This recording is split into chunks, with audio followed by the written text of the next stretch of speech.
भगवान कृष्ण की कथा सुनने को हम सभी बड़े उत्सुक हैं, क्योंकि भगवान कृष्ण के जन्म की कथा का इतना महत्व है कि अगर कोई उनके जन्म के बारे में ही व्यक्ति जान जाता है तो भगवान कृष्ण कहते हैं कि वो जन्म मृत्यु से उसका छुटकारा हो जाता है।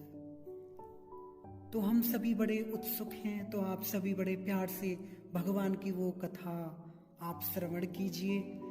भागवत के 10वें स्कंद में ये श्रीमद् भागवत में भगवान की सुंदर जन्म की कथा है।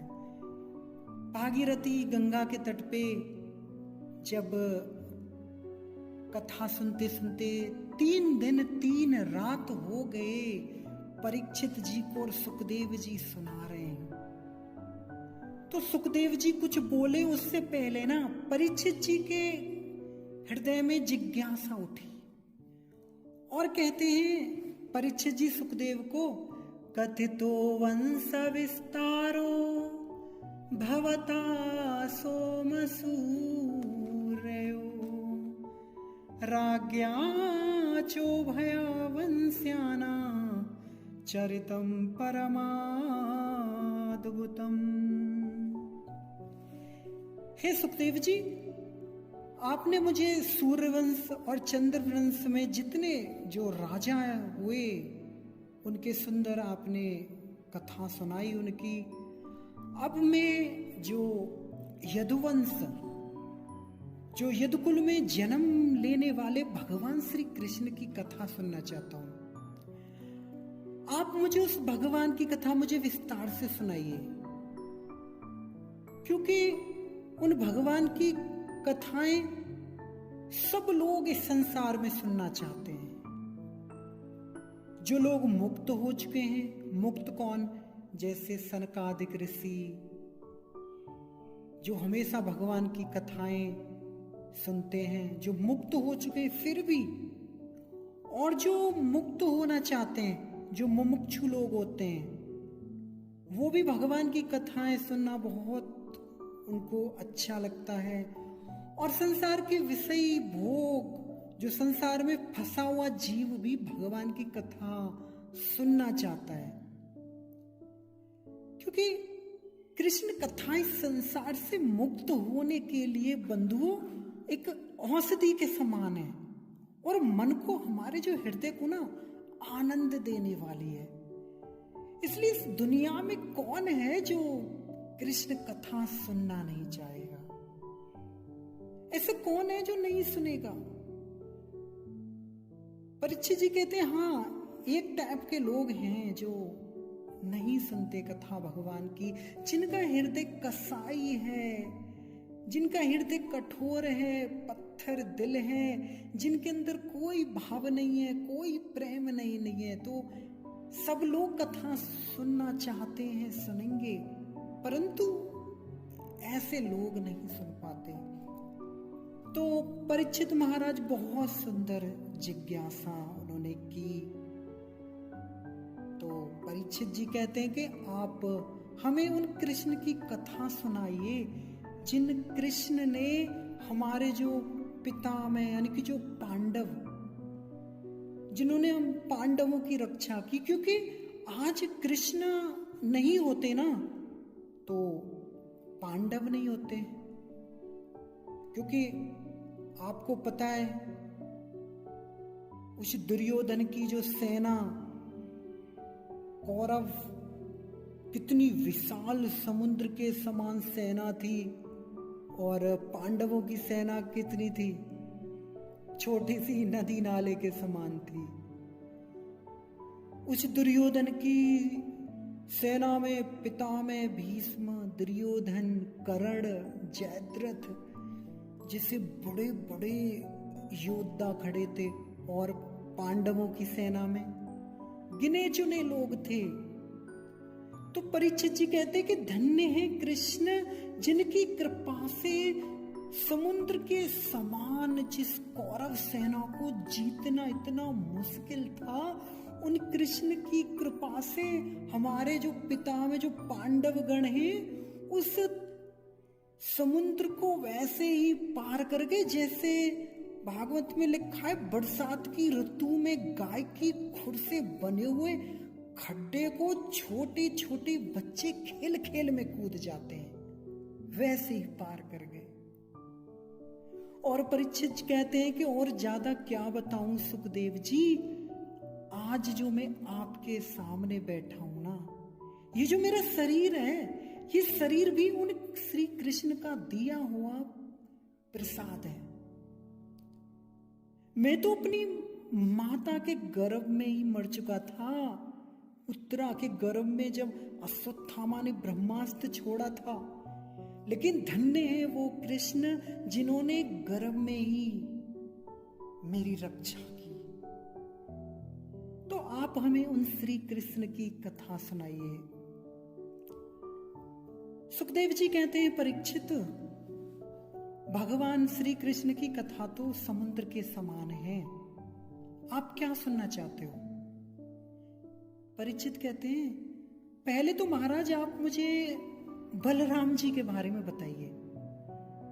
आपने जो नवम स्कंद, 10वें स्कंद से पहले नवम स्कंद श्रीमद् भागवत में, नवम स्कंद में आपने सुनाया था कि बलराम देवकी के गर्भ में भी थे और रोहिणी के गर्भ में भी थे। अब एक बालक दो माताओं के गर्भ में कैसे रह सकता है, ये कुछ समझ में नहीं आ रहा। पहले आप मुझे ये बताओ, ये सुनाओ, और फिर ये सुनाओ कि श्री कृष्ण का जन्म कैसे हुआ, और जन्म लेकर माँ बाप को कोई ऐसी परिस्थिति में छोड़कर चला जाएगा। हाँ, वो तो ब्रज में चले गए, क्यों चले गए? और ब्रज में रह के श्री कृष्ण ने क्या किया, मथुरा में रह के उन्होंने क्या किया, द्वारिका में उन्होंने रह के क्या किया? और एक बात मेरी समझ में नहीं आई कि श्री कृष्ण ने अपने मामा को क्यों मार दिया? क्योंकि मामा से तो कितना प्यार होता है ना, माँ से बच्चों को कितना प्यार होता है बताओ, जो माँ प्यार करती हैं। और मामा में तो डबल माँ लगा हुआ है। तो जहां जिस मामा से प्रेम करना चाहिए, वहां उसी मामा को कृष्ण ने मार डाला। अब परीक्षित जी को कहां पता कि मामा तो उससे पहले ही 6 बच्चों को मार के बैठा था भगवान श्री कृष्ण के। तो परीक्षित जी कहते हैं, तो कृपा करके हे सुखदेव जी, आप मुझे ये सब भगवान की कथाएं मुझे विस्तार से सुनाइए। सुखदेव जी कहते हैं कि परीक्षित, बहुत सुंदर तुमने जिज्ञासा करी है, तो मैं तुम्हें कथा भी सुनाऊंगा, सब कुछ सुनाऊंगा। लेकिन 3 दिन 3 रात से तुमने कुछ खाया पिया नहीं है, तुम सोए भी नहीं है। ऐसा करो, कुछ खा पी लो, तब हम शुरू करेंगे कथा। तब परीक्षित महाराज क्या कहते हैं, सुखदेव जी, मुझे किसी भी प्रकार की भूख नहीं है, किसी भी प्रकार की प्यास नहीं है, आप मुझे बस कृष्ण कथा सुनाते रहिए। न मैंने खाना है, न मैंने पीना है, कुछ भी नहीं करना मैंने। तब सुखदेव जी कहते हैं, परीक्षित, याद करो जिस समय वन में तुम शिकार करने गए थे और तुम्हें रास्ते में वहां पे जल नहीं मिला, इतने प्यासे थे कि आपने समीक ऋषि का अपराध किया, उनके गले में मरा हुआ सर्प डाल दिया और 7 दिन मरने का आपको श्राप मिल गया। आधे दिन तक पानी नहीं मिलने से तुम इतने प्यासे थे कि आपको श्राप मिल गया, और यहाँ आप 3 दिन 3 रात से आपने कुछ खाया नहीं, कुछ पिया नहीं, इसका कारण क्या है?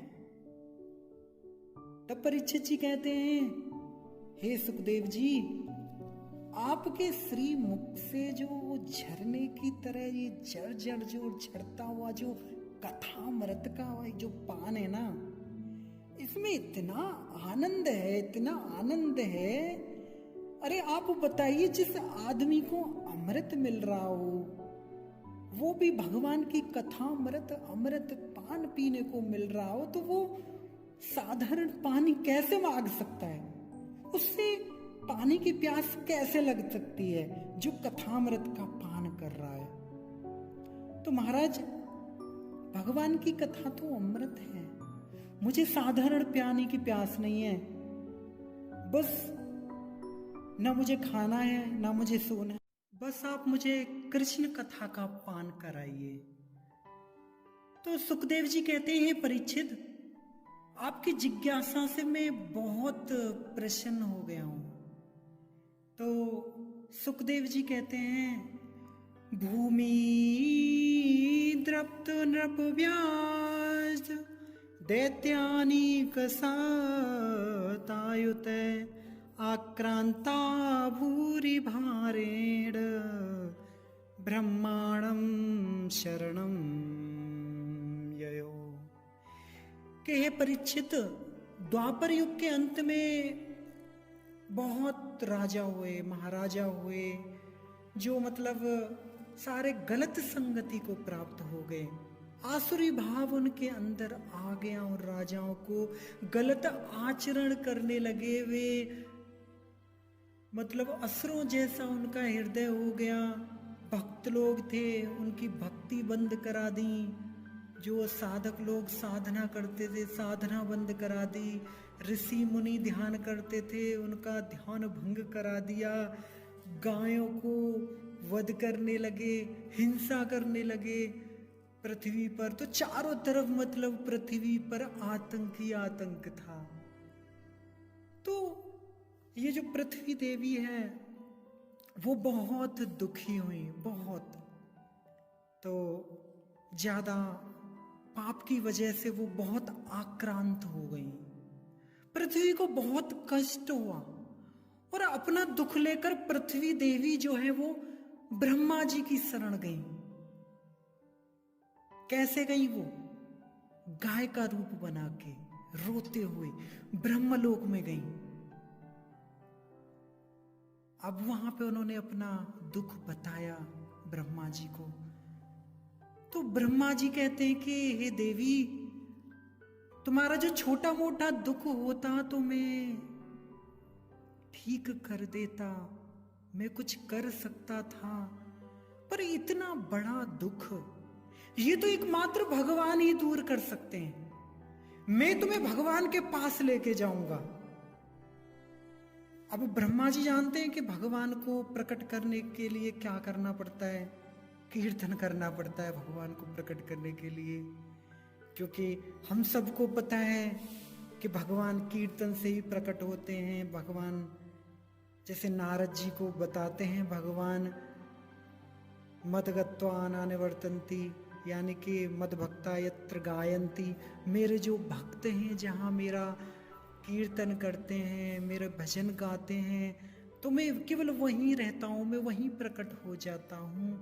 ना हम वसामी बैकुंठे, ना तो मैं बैकुंठ में मिलूंगा, मैं कहीं नहीं मिलूंगा आपको, ना मैं योगियों के हृदय में मिलूंगा। मैं केवल मिलूंगा मद भक्ता यत्र गायन्ति, जहां मेरे भक्त मेरा कीर्तन करेंगे।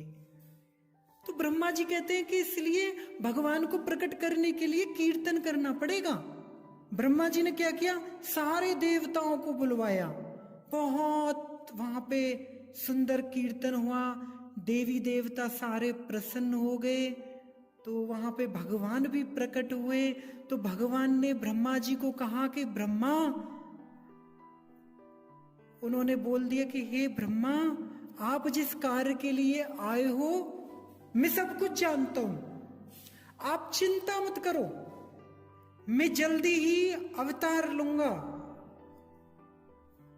और मैं यहां आके सारे जितने भी दुष्ट हैं उन सबका संहार करूंगा। संहार करूंगा तो धर्म की स्थापना करूंगा, मैं साधु संतों को आनंद दूंगा। अब ब्रह्मा जी ने कहा कि प्रभु आपका जन्म कहाँ होगा, क्योंकि पता भी चलना चाहिए ना कि कहाँ आप, किसके घर आप जन्म ले रहे हैं। तो भगवान क्या कहते हैं? वसुदेव गृहे साक्षात भगवान पुरुष पर, कि मैं वसुदेव की पत्नी देवी की, जो देवकी हैं, देवकी जी के गर्भ से मैं अवतरित होऊंगा। तो भगवान ने ब्रह्मा को कहा, और ब्रह्मा जी ने पृथ्वी देवी को साथ तो ना दी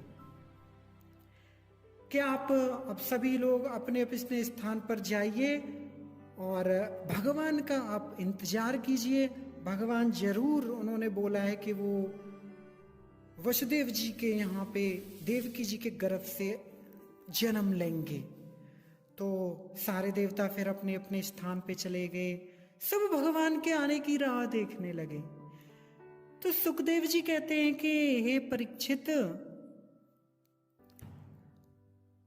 मथुरा में रहने वाले जो राजा सूरसेन हैं, राजा सूरसेन के पुत्र हैं वसुदेव, और मथुरा में ही रहने वाले राजा देवक की छोटी जो पुत्री हैं, कन्या है, वो है देवकी। इन दोनों का विवाह होने जा रहा था। बहुत सुंदर विवाह हुआ। 15 दिन तक बारात रुकी। जब 15 दिन बाद बेटी को विदाई करने का समय आ गया तो बहुत सुंदर सुंदर मंगल गीत गाए जा रहे हैं, ढोल बज रहे हैं, नगाड़े बाज रहे हैं, शहनाइयां बज रही हैं, तुरही बजाई हो रही है तुरहियों की। तो अनेकों रथ वहां पे खड़े हुए हैं और बीच में वसुदेव जी का रथ है। वसुदेव जी रथ पर बैठे हैं और देवकी रथ पर बैठी हैं, दोनों बैठे हैं और रथ चलने ही जा रहा था।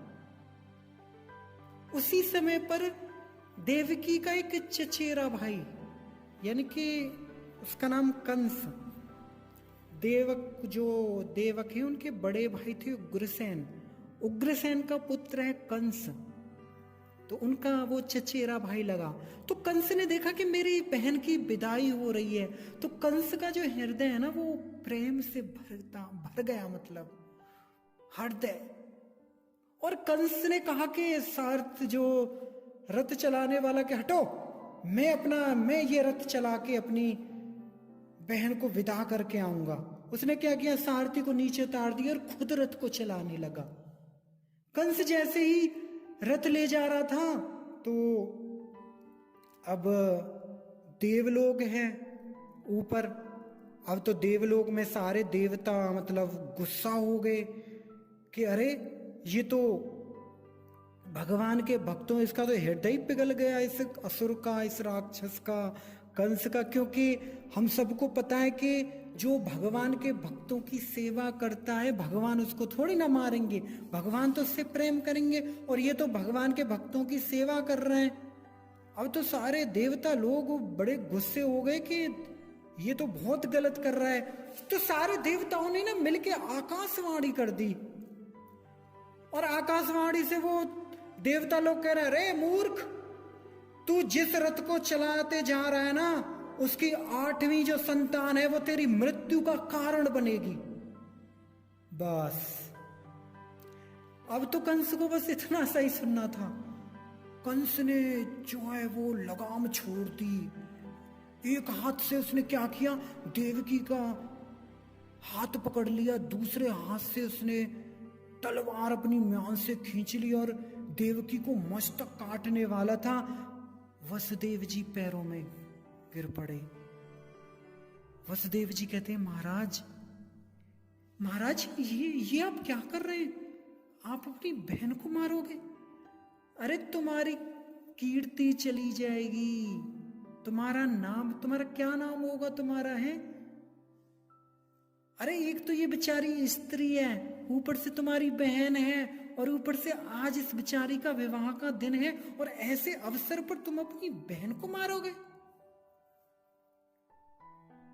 कंस ने कहा, लेकिन मुझे डर है, मुझे भय है, क्योंकि इसका 8वां संतान मुझे मार डालेगा। वसुदेव जी ने बहुत सुंदर समझाया कंस को, हे कंस, मरना किसका नहीं है इस दुनिया में, हाँ? अरे जिसका जन्म हुआ है उसका एक दिन मरण निश्चित है, और अपनी बहन को मारकर मरोगे, तुम्हारा तो परलोक बिगड़ जाएगा, तुम्हारा आने वाला जन्म बिगड़ जाएगा। इसलिए तुम अपनी इस बहन को मत मारो। वसुदेव जी ने बहुत समझाया, पर वो जो कंस है वो नहीं माना। तो अंत में वसुदेव जी ने कहा कि तुम्हें देखो, तुम्हें भय किस बात का है, बोलो। कंस कहता है मुझे भय है 8वें पुत्र का। वसुदेव जी ने कहा तो देखो, इसमें देवकी का तो कोई दोष नहीं है, देवकी का कोई दोष है। आप ऐसा करो, आप एक काम करो, मैं आपको वचन देता हूं कि देवकी के गर्भ से जितनी भी संतान जन्म लेंगी मैं आपको सौंप दूंगा, आप जो करना है करना, पर देवकी को छोड़ दो। इस प्रकार जब वसुदेव जी ने कहा तो कंस जानता था कि जो वसुदेव जी हैं वो कभी भी झूठ नहीं बोलते हैं। छोड़ दिया, जाओ, लेकिन जब बच्चा हो जाए मेरे पास लेके आना। तो वसुदेव जी को छोड़ दिया गया। वापस लौटे तो सुखदेव जी कहते हैं कि हे परीक्षित, विवाह के ठीक 1 साल बाद देवकी के गर्भ से एक कीर्तिमान नाम का पुत्र हुआ। कीर्तिमान अपने प्रण के अनुसार वसुदेव जी प्रथम पुत्र को लेकर कंस के पास आए और उन्होंने क्या किया, कंस को वो 1 दिन का बालक दे दिया। कंस ना उसे 1 दिन के बालक को देख कर ना, कंस को दया नहीं आई, ईगो आ गया, ईगो, अभिमान। बोलते हैं 1 दिन का बालक मेरा क्या बिगाड़ेगा, लेके जाओ इसको, लेके जाओ इससे। और आकाशवाणी हुई थी कि 8वां मृत्यु का कारण है, 8वें को लेके आना, बाकी ये मुझे कोई भय नहीं है इससे। वसुदेव को छोड़ दिया। सुखदेव जी कहते हैं कि परीक्षित, फिर भी वसुदेव जी के मन में प्रसन्नता नहीं थी, क्योंकि जानते थे कि असुरों का कोई भरोसा नहीं है, जो असुर लोग होते हैं, क्योंकि 1 मिनट में तो ये प्रेम करने लग जाते हैं, दूसरी पल में ये ना मारने पीटने की बात करने लगते हैं। तो अपने उस बालक को लेके वसुदेव जी चले गए, लेकिन दोबारा ना देवलोक में खलबली मच गई दोबारा से। सारे देवता मीटिंग करने लग गए कि कंस ने प्रथम बालक को छोड़ दिया, अब दूसरा कब होगा, तीसरा कब होगा, चौथा कब होगा, 5वां, 6वां, 7वां, 8वां होगा भी कि नहीं, क्या भरोसा। अरे कुछ भी करके इन बालकों को मरवाना होगा। देवता सारे चिंतित हो गए। अब नारद जी आए, अब नारद जी को उन्होंने बताया तो नारद जी कहते हैं कि चलो मैं कुछ निकालता हूं सॉल्यूशन, मैं जाता हूं। तो नारद जी कंस के यहां पहुंचे। कंस ने दंडवत प्रणाम किया। नारद जी कहते हैं स्वागत कर रहे हो? हाँ, अरे तुम बड़े मूर्ख हो। कंस ने कहा मैं मूर्ख? हाँ, तू मूर्ख है। महाराज, मुझे मूर्ख क्यों कह रहे हो तुम? नारद जी कहते हैं तूने उस लड़के को छोड़ क्यों दिया? अब कंस कहता है महाराज, एक दिन का वो बालक मेरा क्या उखाड़ेगा? अरे आकाशवाणी हुई थी कि 8वां संतान मुझे मारेगा, तो ये तो पहला ही था। अरे नारद जी ने कहा कि अरे वो तेरा बाप विष्णु है, जो खंबा तोड़ के तूने बताया, जो खंबा तोड़ के जो नरसिंह रूप में प्रकट हो सकता है, वो क्या तेरा कोई नंबर ध्यान में रखेगा कि 1 2 3 4 5 6 7 8? अरे वो विष्णु कभी भी कहीं भी कैसे भी आ सकता है, वो कहीं से भी आ सकता है वो। और 8वां नंबर, चल तू बता, मेरी इन उंगलियों में 8वीं उंगली कौन सी है? अब कंस पहली उंगली से गिने तो ये 8वीं, उधर से गिने तो वो 8वीं। अब कंस की तो एकदम आंखें खुल गई। अरे 8वां तो 8वां, पहला भी 8वां हो सकता है। तो विष्णु का कोई भरोसा नहीं, पीछे से गिनती करो तो पहला 8वां हो जाएगा, आगे से गिनती करो तो 8वां हो जाएगा, बीच में से गिनती करोगे तो 8वां हो जाएगा। और नारद जी अपने साथ ना एक अष्टदल कमल लेके आए थे। अष्टदल कमल जो 8 पंखुड़ी वाला था कमल। बोले बता, इनमें से 8वीं पंखुड़ी कौन सी है? अब कंस ना ऐसे गोल गोल करके गिनता रहा, पता चला पहली भी 8वीं, दूसरी भी 8वीं, तीसरी भी, अरे ये तो सभी 8 ही हो रही हैं। तुरंत कंस ने अपने अनुचरों को आदेश दिया, जाओ वसुदेव की, देवकी और उसके बच्चे को लेके आओ। अनुचर वहां पे गए और तीनों को वहां पे लेके आए। कंस ने दोनों को कारागार में डाल दिया। कंस का बाप जो उग्रसेन बोलते हैं, बेटा ऐसा क्यों कर रहे हो? कंस बोलता है, इसको भी डालो अंदर जेल में। तो नारद जी बड़े प्रसन्न हुए। नारद जी ने कहा, नारायण नारायण, वो तो जो करने के लिए आए थे चले गए। और यहां पर वो जो क्रूर कंस है, वो देवकी के प्रथम पुत्र को, एक दिन को बालक को वो उठा के ले आया और उनके सामने उस एक दिन के बालक को एक शिला के ऊपर पांव पकड़ के पत्थर के साथ उसने पटक के मार दिया। कुछ समय बाद दूसरे बालक का जन्म हुआ, उसको भी उस दुष्ट कंस ने मार दिया। तीसरे बालक का जन्म, उसको भी कंस ने मार दिया। चौथा, पांचवा, छह बच्चों को उस कंस ने मार डाला।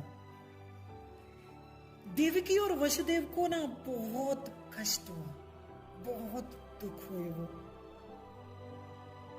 लेकिन बंधुओं, जीवन में जितना कष्ट होता है ना भक्त के जीवन में, वो उतना ही आनंदित होता, उतना ही उसका भजन बढ़ता है।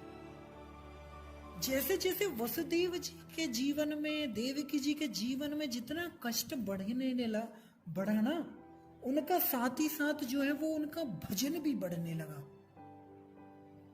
अगर हम और उनमें अंतर देखें तो यही अंतर है कि हमारे जिंदगी में जब दुख आते हैं तो हमारा जो भजन है वो रुक जाता है, और भगवान के माता पिता के जीवन में जब कष्ट बढ़ा तो साथ ही साथ उनका भजन भी बढ़ा। इसलिए भगवान उनके पुत्र के रूप में प्रकट हुए। जब 7वां गर्भ धारण किया तो सप्तम गर्भ में माता देवकी के गर्भ में बलराम जी आए। बोलो बलराम जी महाराज की जय। तो ठाकुर जी ने अपने मन में सोची कि कहीं ऐसा ना हो कि दाऊ भैया हमसे पहले जा रहे हैं, अब मामा जी तो इनको भी मारने के लिए आएंगे।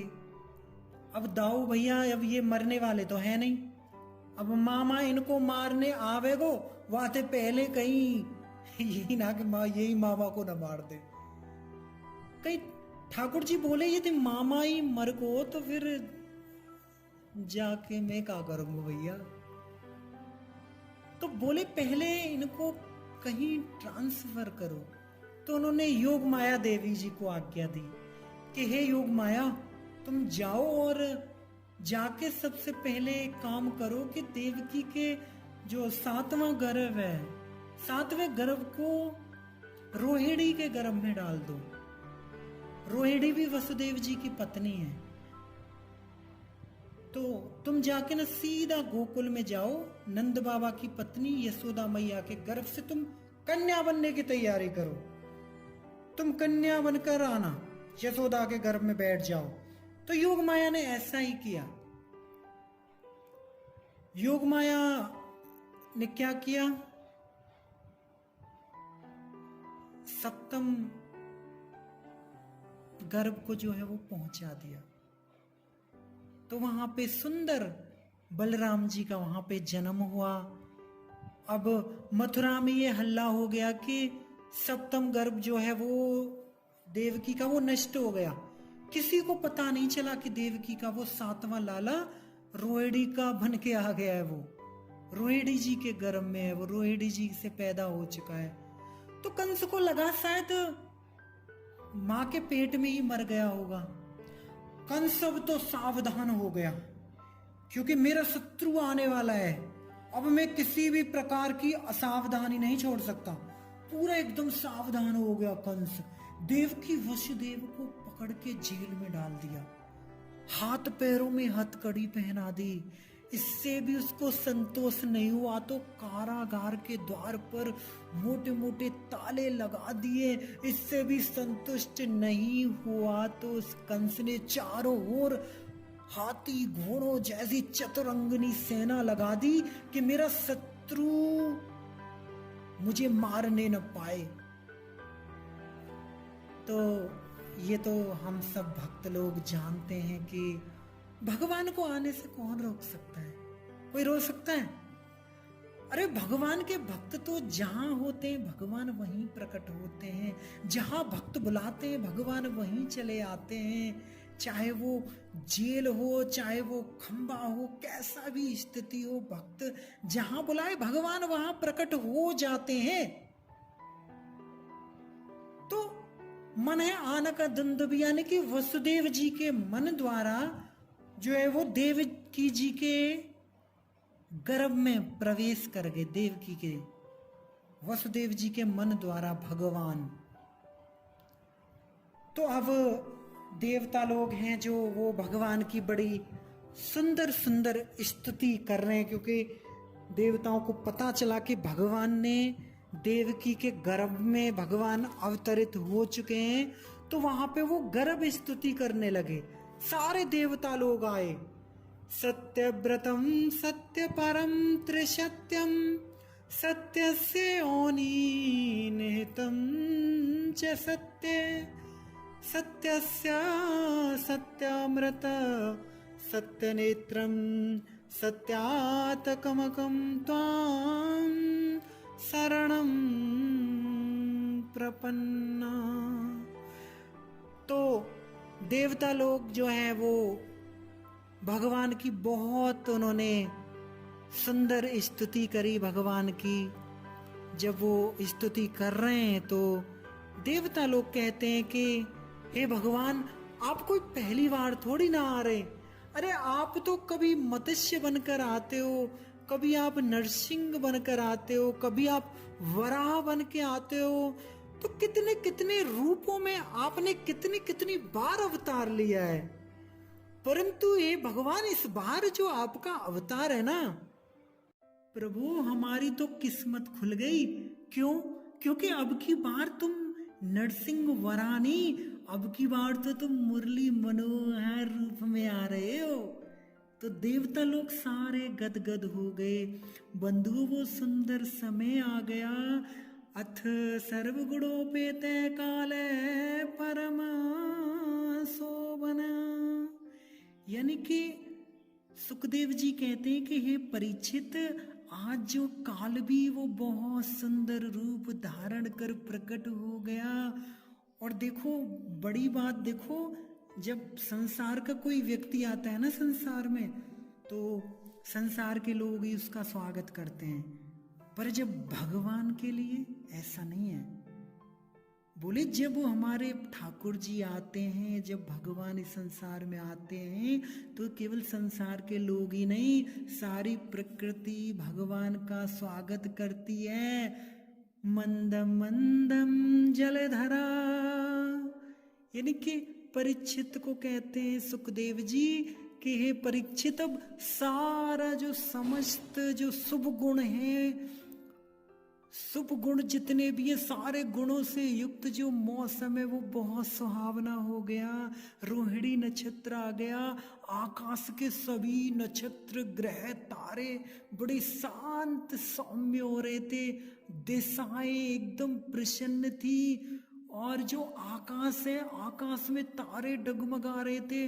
पृथ्वी के जितने भी बड़े बड़े शहर नगर हैं, छोटे छोटे गांव, अहीरों की बस्तियां और जो हीरे आदि की जो खाने हैं वो मंगलमय हो रही थी। नदियों का जल निर्मल हो गया था। रात्रि के समय भी सरोवरों में कमल खिलने लगे। वनों में वृक्षों की पंक्तियां रंग बिरंगे पुष्पों के गुच्छों से लद गई थी। कहीं पक्षी चहक रहे थे तो कहीं भौरे गुनगुना रहे थे। उस समय बहुत परम पवित्र और शीतल मंद सुगंध वायु अपने स्पर्श से लोगों को सुखदान प्रकट करती हुई बह रही थी। जो ब्राह्मण अग्निहोत्र की कभी न बुझने वाली अग्नियां जो कंस ने अत्याचार से वो बुझ गई थी, वो आज अपने आप ही जल उठी बंधु। सुखदेव जी कहते हैं भादो का महीना है, कृष्ण पक्ष है, रोहिणी नक्षत्र का तीसरा चरण, दिन बुधवार है, रात्रि के ठीक 12 बजे का समय है। जैसे पूर्व दिशा से चंद्रमा प्रकट होता है, ऐसे ही आज कंस की कारागार में देव की रूपी पूर्व दिशा से साक्षात श्री कृष्णचंद्र प्रकट हो गए। बोलो कृष्णचंद्र भगवान की जय। तो सुखदेव जी कहते हैं तमद्भुतं बालकम्बुजे क्षणं चतुर्भुजं शङ्खगदार्धुयायुधं श्रीवत्सलक्ष्मीं गलशोभिकौस्तुभं पीताम्बरं सान्द्रपयोधसौभगम्।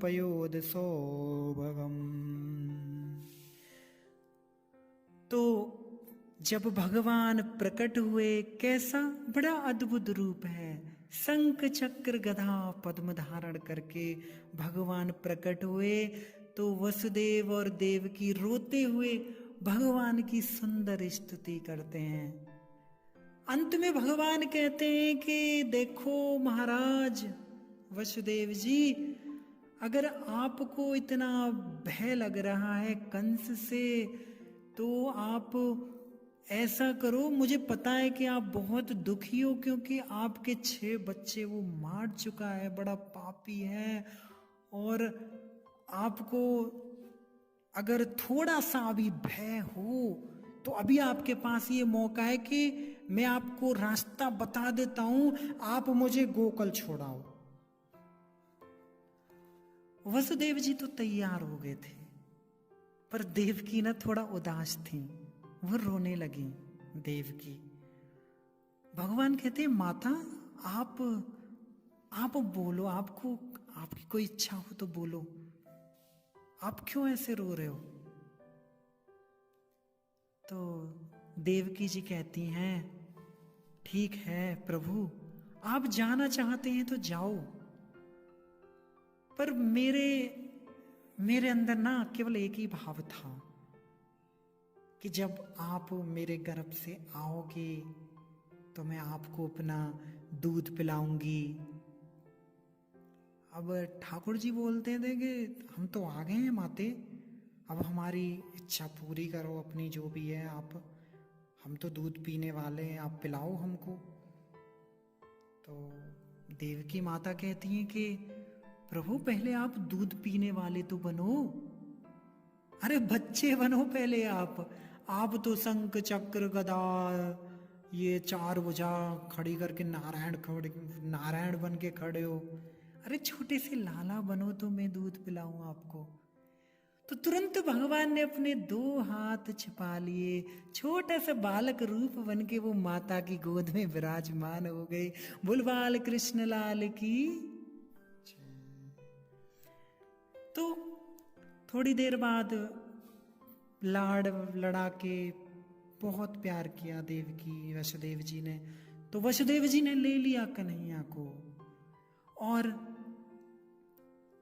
इसके बाद वसुदेव जी जो हैं वो नंद बाबा के घर एक सुंदर सूप पर भगवान को विराजमान करके ले जा रहे हैं। ठाकुर जी सूप में बैठे हैं, क्योंकि सूपाकृत जो बुद्धि होती है ना, वही केवल ठाकुर जी को अपने सर पे धारण कर सकती है। सूपाकृत जो सूप होता है ना, सूप वो चावल और कंकड़ को अलग कर देता है। ऐसी बुद्धि जो सत्य और असत्य को अलग कर दे, ऐसी बुद्धि जो धर्म और अधर्म को अलग कर दे, ऐसी बुद्धि जो पाप और पुण्य को अलग कर दे, वही ठाकुर जी को धारण कर सकती है। तो ठाकुर जी यमुना के तट पर पहुंचे, पूरी प्रकृति आज अनहद नाद कर रही है, सब नाच रहे हैं, प्रकृति परमेश्वर का स्वागत कर रही है। और जो जमुना जी हैं वो उमड़ घुमड़ कर वसुदेव जी को डुबा रही हैं, पर ठाकुर जी ने चरण स्पर्श करके उनको भी शांत कर दिया। मंद मंद गति से वसुदेव जी ठाकुर जी को नंद भवन लेकर पहुंचे। वहां यशोदा जी के यहाँ, नंद जी के यहाँ एक जोड़ा पहले से ही पैदा हुआ था। तो ये लाला तो उस लाला में मिल गया और लाली को वो क्या किया, लाली को लेकर वो मथुरा पहुंचे। कन्या ने रोना शुरू कर दिया। अब जो बेड़ियां हट गई थी वो लग गई, जो पहरेदार थे वो जाग गए, सारे दरवाजे जो वो दोबारा से बंद हो गए। कंस दौड़ता हुआ आया, उसने बच्ची को पैर पकड़कर बच्ची को धरती पर मारने ही वाला था कि हाथ से वो कन्या दूर हो गई और वो कन्या जो अष्टभुजी रूप में, देवी रूप में वो प्रकट हो गई और कहती हैं कि हे कंस, तुझे मारने वाला इस ब्रज मंडल में पैदा हो चुका है। तो जब ऐसा कहा तो वो तो चली गई। अब जो कंस जो है अब डर गया। कंस ने क्या किया, उसकी एक मुंह बोली बहन सूर्पणखा, उसको आदेश दिया कि जितने भी अभी जो बच्चे पैदा हुए तुम सारे ब्रज में जाओ और ढूंढ ढूंढ के बच्चों को मारो।